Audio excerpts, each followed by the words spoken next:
Good morning, class! Today we will be looking at the Plannosaurus Tyrannosaurus Rex, as well as trying our hand at using real touch markers to give this thing a more real touch.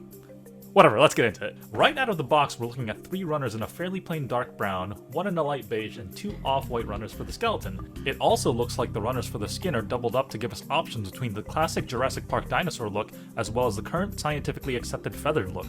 We'll be going with the former out of nostalgia, and we'll try to do half of them weathered up with markers and half without to give a good comparison at the end. One thing that really stood out to us right away is how unique this instruction booklet is. It's a lot thinner than any other booklet we've seen, and it looks like they really leaned into the museum pamphlet aesthetic, which is such a nice little touch to this series of model kit. There's even a small section that lists some factoids about T-Rexes and includes a cute little Yonkoma comic strip about their dinky but strong arms.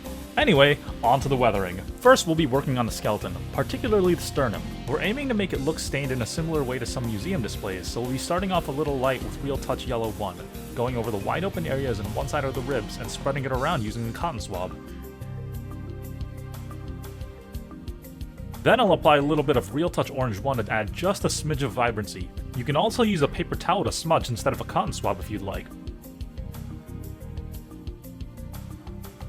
Next, I'll use Real Touch Brown to add some depth to the lines and to darken the whole piece in general. I probably could have gone a lot darker to match how a lot of museum displays are, but it's hard to see definition when a skeleton is completely dark brown and glossy.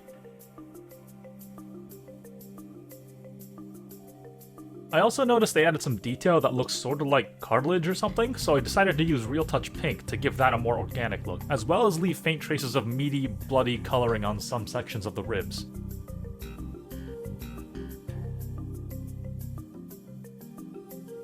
Since the skeleton is such a blank canvas, you can see just how much of a difference some of these markers can make.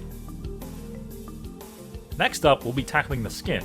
I went back and forth several times on how we should paint up the skin for this kit, but the T-Rexes from Turok always stood out to me, so we'll be using them as a reference for this session. We'll start off with Real Touch Gray 3, which is basically black, and do some vertical striping along the center area of the piece. Following that, we take Real Touch Orange 1 and use the brush tip to put large strokes of orange between the Gray 3. Don't be afraid to bleed into the other colors, that's actually exactly what we want to achieve. Next, we'll use Real Touch Yellow 1 to blend it all even more, and lighten it all up a little bit as well. After that, you can go over the entire piece lightly with a cotton swab. Honestly, the dirtier your cotton swab gets for weathering, the better I found. Now that that's done, here's the other side of the tail for comparison. Of course, the darker bits function just like panel lining to make all those details pop, and the orange and yellow blends make the skin look so much more alive. Putting the kit all together, it's very interesting to see the engineering behind it. Every single section is designed to be able to show the skeleton from either side, so you can show off any work you've done to the skeleton as well. Also, as someone who grew up on those books that showed cutaways and cross-sections of everything from boats to Star Wars ships, being able to do this is very much appreciated. Thankfully, this kit also comes with its own base, with interchangeable stand parts depending on which version you'd like to display. Here's some quick turnarounds showing off just how much of a difference these markers can make. We hope this has been a helpful little tutorial / experiment on some ways you can use Real Touch markers. Here's all of the markers that we used for your convenience. Thanks for watching!